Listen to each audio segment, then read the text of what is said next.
Ladies and gentlemen, good evening. It is my hope and prayer that this video is going to find you guys in good health. As you can see, I'm shooting it from the village. The environment here is just amazing. The sun is down there. It's actually around 5 p.m. and everything is just fresh. And I hope you are going to enjoy this particular episode.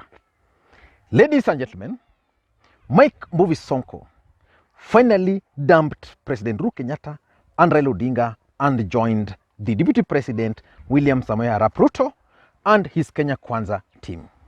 The question which I want to ask you, do you think Mike movie Sonko's move to join Kenya Kwanzaa will have an impact in the upcoming general election? Because we have just a few days to the election. I want us to do a critical analysis about that move by Mike Sonko to join Kenya Kwanzaa. But before we do that, in case you are watching this channel for the first time, please take a second or two, click that subscribe button so that next time we produce a video like this, YouTube will automatically notify you. And to the subscribers, I want to continue thanking you guys for your continued support. Without that support, this channel cannot be where it is. Now, let us get back to serious business. By the way, kama unataka mahindi, I can bring you some. I can bring you some.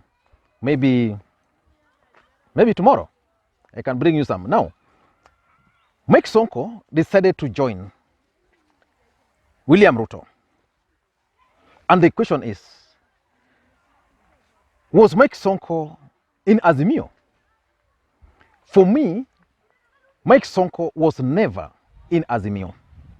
Mike Sonko was actually a project of William Ruto in Mombasa. William Ruto has serious interest in 3 counties: Mombasa County, Nakuru County, and Nairobi County. For Nakuru County, William Ruto is safe, so he settled on Susan Kihika. Nairobi was challenging for him, especially after Mike Sonko was kicked out. For those who follow the politics of this country, you will all agree that in 2017, when Mike Sonko won in Nairobi, President Uhuru Kenyatta's candidate was actually Peter Kenneth. William Ruto had a candidate in Nairobi, and that candidate was Mike movie Sonko. So when President Uhuru Kenyatta engineered the removal of Mike Sonko from Nairobi, he became an orphan. Then the equation for Nairobi then changed for William Ruto. Then William Ruto, being William Ruto, he identified a space in the Luhya nation. So he came up with the idea of Sakaja. And Sakaja is not projected, despite being a Kalenjin, as a Luhya. So Sakaja is sorting the issue of Nairobi for William Ruto, if he's going to win. Then Mombasa was challenging for William Samoei Arap Ruto, because Mombasa has been stronghold of Raila Odinga. And with the handshake, it meant that Mombasa was a gone case. Then Hassan Omar was identified, but the deputy president is not comfortable with Hassan Omar. Hassan Omar is a good friend of mine, and I wish him well anyway in Mombasa. So the deputy president is not keen on Hassan Omar. So he identified Mike movie Sonko as the best bet for Mombasa. And because President Uhuru Kenyatta and Raila Odinga were desperate for the support of Mike Sonko, they strongly believed that the president would allow, or the deep state would allow, Mike Sonko to run in Mombasa. That did not happen. And I want to ask you a question. Do you think President Uhuru Kenyatta, having kicked out Mike Sonko from Nairobi, of course he has a lot of interest in Nairobi, would allow Sonko to go and run in Mombasa? Because again, President Uhuru Kenyatta has serious interest in Mombasa. I don't think that was going to be possible. So Mike Sonko tried everything possible and he was locked out. He became bitter, and now he's gone back to Kenya Kwanzaa.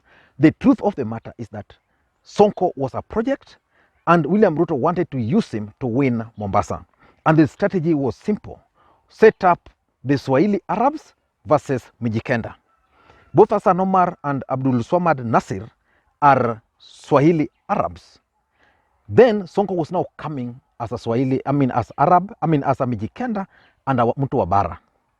And to achieve this goal, the deputy president and Mike Sonko ended up having a Mijikenda in the name of Ali Mbogo as their preferred running mate. So they were sorted there. Then the other strategy was to split the Muslim votes. I mean, to divide Mombasa in terms of religion. Muslims versus Christians. So Hassan Omar and Abdul Swamad Nasir are both Muslims. Sonko, Christian as a candidate. So William Ruto's schemes were going to add up. But President Uhuru Kenyatta, Raila Odinga and the deep state were all aware of his schemes. And because they were all aware of his schemes, they decided that was not going to happen. So they thwarted all those attempts by Sonko to run. So as we speak, Mike Sonko is not going to run. But because he's not going to run, he has decided to join William Samoei Arap Ruto. I want us to look at the implication of that move by Mike Mbovi Sonko. Before we do that, in case you are watching the channel for the first time, please take a second or two, click the subscribe button so that next time we produce a video like this, YouTube will automatically notify you. And to the subscribers, I want to continue thanking you guys for your continued support, because without that support, this channel cannot be where it is. Now, let us begin this video now proper. Do you think Mike Sonko will help William Ruto succeed in Mombasa and generally in Kenya? In my view, Mike Sonko is someone who cannot be wished away. Mike Sonko is a guy who has the support. He knows how to campaign. He's a populist, and his entry in Mombasa actually caused serious headache for both Hassan Omar and Abdul Swamad Nasir. If elections were to be held, Abdul Swamad was going to easily win, but Mike Sonko was going to give him a serious sweat. So by now, Mike Sonko joining Hassan Omar, do you think Hassan Omar will have a chance? Now, the first implication of Mike Sonko joining Ruto is the Mombasa politics. Now, Mombasa politics is now getting in place according to William Ruto's plans. Sonko has support, and the only question is, will those support now be moved? Like if Sonko had support, if I was supporting Sonko and is now supporting Omar, will I automatically move with him?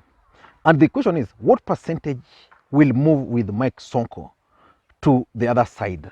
That's the biggest question. But William Ruto's schemes for Mombasa is now going to work for him.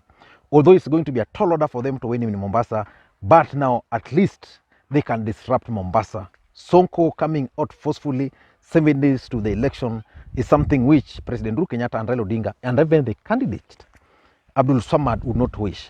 If Hassan Omar were to hold a rally today and Sonko is present, you can be assured that rally is going to be huge. So that's number one. Number two is that William Ruto intended to use Sonko to consolidate the canvas of support base. In fact, Sonko in Azimio was to checkmate Kalonzo Musyoka.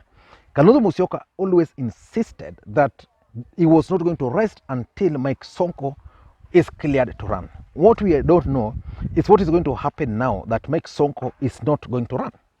Is Kalonzo Musyoka also going to bolt out of Azimio? Or is he going just to focus on Ukambani? So those are some of the issues and the questions which we are going to wait to see. But William Ruto ideally wanted to use Mike Sonko to consolidate the Kamba votes.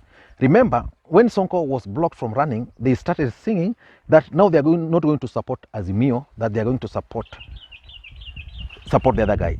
In Nairobi, it will also have a bit of impact, because with Sonko supporting Sakaja, it's going to complicate the equation. The only challenge is whether Sonko will have impact just 4 days to the next general election. But William Ruto's idea of Sonko is to help him consolidate the Ukambani region. Without Mike Sonko, there is no way William Ruto was going to get even 20% of the Kamba voting bloc. Maybe now he's going to increase it to 30 or less for that matter. And number three, the idea of Sonko now joining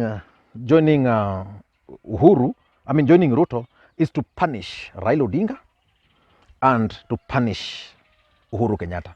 The truth is, Raila Odinga and Uhuru Kenyatta knew all these schemes, and because they knew all these schemes, they were not bothered. And because they were not bothered, Mike Sonko overrated himself, he overrated his influence, and he thought that by now rebelling, these guys were going to bulge. So the truth is, Sonko is now angry, is bitter, and he just want to try to punish the person called President Uhuru Kenyatta and Raila Amolo Odinga. And lastly, number 4, I think he was William Ruto's mole in Azimio. That's the truth. He wanted to achieve certain things. These guys blocked him. And because he wanted to achieve certain things, he wanted to get certain information. By being close to Kalonzo Musyoka, you can be assured that William Ruto was able to gather a bit of intelligence on Azimio. So that's the truth. Remember what he did with the Wanjigi. He also planted Wanjigi on Kalonzo, never worked. He then planted now Sonko on Kalonzo. I don't know whether it worked, but Sonko being Sonko probably must have recorded. The truth is, Sonko must have recorded several conversations between Kalonzo, Uhuru, and Raila. And we might start witnessing some of those recordings being leaked out. And lastly, the whole thing was to checkmate Kalonzo, and it has failed. Thank you guys, and please may you have a good day. Bye-bye.